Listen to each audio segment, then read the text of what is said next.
আসসালামু আলাইকুম, সবাই কেমন আছেন? অনেকদিন পর আসলাম আপনার সাথে কিছু কথা শেয়ার করব। তাই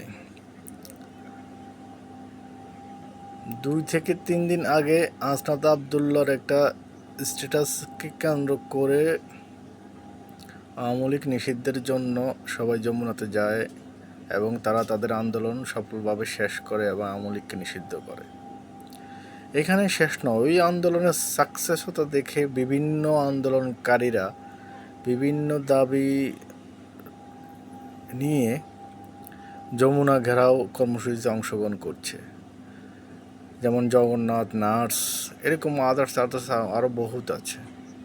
এবং বিভিন্ন বিশ্ববিদ্যালয় তো আছেই, বিসি পদত্যাগ, এই সেই বহুত কিছুই চলতেছে। তার মধ্যে টাকার খেলাও চলতেছে, বিভিন্ন জায়গায় ডিসি নিয়োগ, বাণিজ্য, এগুলোও করতেছে। বর্তমানে এগুলো সব কিছুই হ্যান্ডেল করতেছে, কিন্তু ছাত্রদের এই নতুন দল এনসিপির, এদের সাথে যারা জড়িত এবং বৈষম্যবিরোধী ছাত্র আন্দোলন, তারাই এগুলা নিয়ন্ত্রণ করছে। কারণ কয়দিন আগে একটি ভিডিও ভাইরাল হয়েছে, ডিসিকে বলা হচ্ছে যে আপনার এই মাসে হবে না, যেহেতু ডিসিকে এখনও ওখান থেকে সরানো হয় নাই, ডিসি হয়ে গেল আপনারটা হয়ে যাবে। বলতেছে আপনারটা আপনি দেন, আমার 3টাও দেন, এসব বলতেছে। যাক, ওইসব তো আছে। এবং খুবই অ্যালার্মিং বিষয় হলো রাজনীতির যেই প্রেক্ষাপট এখন হচ্ছে। ডক্টর ইউনূস কোডিটর বিষয়, আবার কালকে বলল পোর্টের বিষয়, এইসব বিষয় নিয়ে রাজনৈতিক দোলাচল চলছে। জানি না দেশের কী হবে, কিন্তু আমরা সাধারণ মানুষ কী পাচ্ছি? কেউ ক্ষমতার জন্য লড়াই করছে, কেউ নিজের ক্ষমতা ধরে রাখার জন্য লড়াই করছে,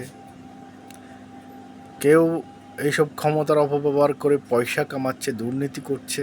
কারণ যেহেতু তারা এখন ক্ষমতায় তাদের কোনো কিছুই প্লাস হবে না। কিন্তু যখন ওরা ক্ষমতা থেকে বিদায় নেবে এবং কিভাবে নেবে, এগুলো কিভাবে দামাচাপা দেবে, এই কারণে দেশে গোলাজল বাজিয়ে রেখেছে। এইসব নিয়ে সমাধানে না আসলে হয়তো ক্ষমতার উল্টো পিঠে তারা উল্টো পাল্টো কথা বলে দেশে প্যাচ লাগিয়ে ইলেকশনকে দীর্ঘায়ু করার জন্য, বা যারা এখন ক্ষমতা আছে তাদের ক্ষমতা দীর্ঘায়ু করার জন্য থেকে যেতে পারে। দেশে অস্থিতিশীলতা শুরু হতে পারে। কারণ একটা স্থিতিশীলতা কয়েকদিন এসেছিল হাসনাত আবদুল্লার কারণে, ওটাও এখন বিগড়ে গেছে। এখন আবার সেই অশান্তি শুরু হয়ে গেছে। এইসব বিষয় নিয়ে খুব চিন্তিত।